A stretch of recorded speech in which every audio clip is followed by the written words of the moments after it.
Hi friends, welcome back to our channel. ఈరోజు అయితే నేను జేఎన్టీయూలోని జాబ్ మేళకు వచ్చానండి. ఇక్కడికి రాగానే నేను ఫస్ట్ షాక్ అయిపోయాను. చూసారు కదా ఎంతమంది ఉన్నారో. నాకు తెలిసి అప్రాక్సిమేట్లీ 15 to 20,000 దాకా 1000 మెంబర్స్ దాకా వచ్చారు ఈ జాబ్ మేళకి. అక్కడ చూసారు కదా లైన్ ఎంత దాకా ఉందో. మన గేట్ నుంచి జేఎన్టీయూ గేట్ కాడ నుంచి రిజిస్ట్రేషన్, అది లైన్ మొత్తం రిజిస్ట్రేషన్ చేసుకోవడానికి మాత్రమే ఇక్కడ అంతమంది వచ్చారు. ఒకసారి ఆలోచించండి. ఇక్కడ నుంచి మనము ముందరికి వెళ్ళాక, లెఫ్ట్ తీసుకొని వెళ్ళాక, ఇక్కడ ముందులో ఫస్ట్ మనకి నాన్ ఐటీకి సంబంధించిన అన్ని జాబ్స్ని ఇక్కడ పెట్టారు. మనకి బ్లాక్ వచ్చేసి నాన్ ఐటీ బ్లాకు. ఇందులో 20 to 30 కంపెనీస్ మనకు ప్రొవైడ్ చేయడం జరిగింది.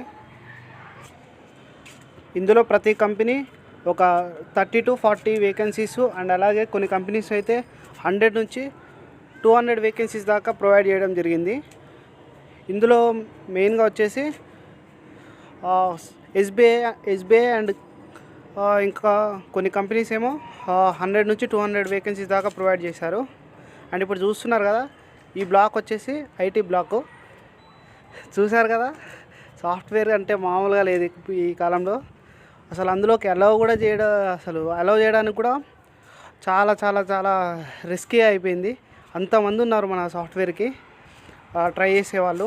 అండ్ ఎవ్రీ ఇయర్ వాళ్ళు పెరుగుతూనే ఉన్నారు.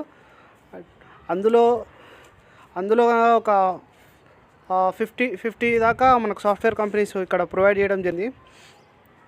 సో చాలామంది అయితే వచ్చారు, చాలా ఉంది. ఇందులో అయితే ఏదో తీసుకున్నట్టుగా ఇంటర్వ్యూస్ అనేది తీసుకున్నారు.